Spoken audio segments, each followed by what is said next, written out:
The man sewed his own soul into a rag doll, then placed the soul stone on a shelf. The next moment, shadows on the wall began to flicker violently. After a painful struggle, he collapsed to the floor and stopped breathing. Soon after, I woke up. I had no idea why I existed. Instinctively, I picked up the soul stone from the floor. The number 9 on my back wasn't just my designation, it meant I was the 9th robot ever created. A noise outside caught my attention. I pushed open the window and was met with nothing but darkness and dread. The building was barely standing, held up by just a few pillars. Looking down, I spotted someone dragging something along the ground. I tried to call out, but no sound came from my mouth. I rushed downstairs in a panic, missing the crucial message the man had left for me. I wandered through silent streets, littered with human corpses. In this future world, humanity had been nearly wiped out by machines. To fight back against the robots, the man had invented the Soul Stone, splitting his soul into 9 pieces. A beam of light suddenly swept toward me. I ducked behind cover. As footsteps drew closer, I swung an iron rod and sent the figure flying, only to discover it was one of my own kind. Number 2. When he realized I couldn't speak, he used his nimble hands to install a voice box for me. Before we could even talk, we heard something in the distance.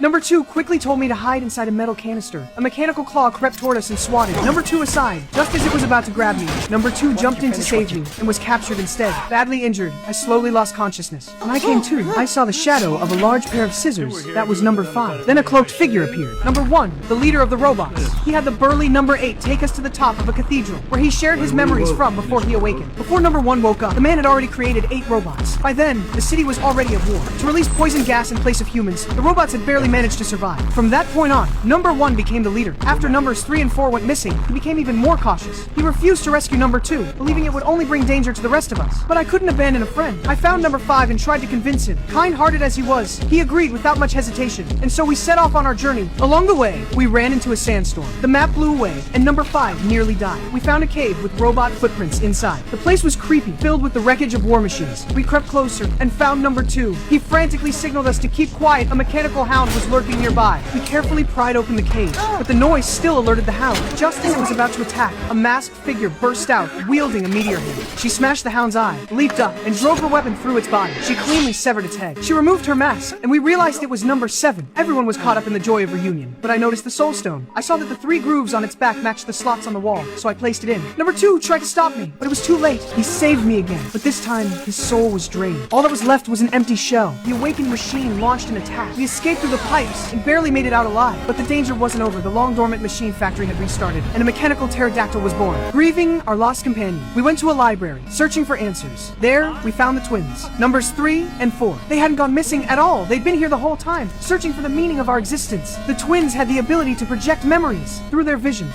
we learned that the machines and us were all created by the same man. He had intended for AI to serve humanity, but instead, it accelerated our extinction. Now, the key to everything lay in the Soul Stone, and the only one who knew its secrets was Number 6. We had to go back to the cathedral. Number 7 didn't want to see Number 1, so she went her own way. The moment we got back, Number 5 and I were caught by Number 8. Number 1 was furious, scolding us for acting on our own. He was about to throw us in a cell when the pterodactyl suddenly crashed through the window. Everyone scrambled outside. Just as the pterodactyl swooped toward Number 8, a throwing knife knocked out its propeller, but Number 8 got caught in midair. When the pterodactyl came at us again, I thought fast and used a metal shard to reflect sunlight into its eyes. But it wasn't dead yet. We spotted a propeller nearby, hooked it up to a power source, and the pterodactyl got sucked right in. We were finally safe. The pterodactyl's remains were retrieved by the machines. The AI was furious. Looking at Number 2 inches its grasp, it came up with a terrifying plan. A serpent-like robot spread its wings and trapped Number 1, wrapping him in red wires. Number 8 had already been consumed, just as it was about to devour Number 1. We arrived. Fired its blue beam again, but Number 7's blade cut through the attack. She grabbed her weapon and sliced off its tail, but it was still too powerful. Luckily, Number 5 stabbed out its eye. Wounded, the machine retreated, but it took Numbers 7 and 8 with it. When we emerged, the sky was filled with surveillance drones. To make up for my mistakes, I went into the machine factory alone. After searching, I finally found my companions, but I watched helplessly as Number 8's soul was drained. Without time to think, I used a decoy to distract the machine. I managed to rescue Number 7 and destroyed the machine using the gears. Our friends were waiting outside. When Number 7 and I finally came into view, Number 5 lit an oil drum,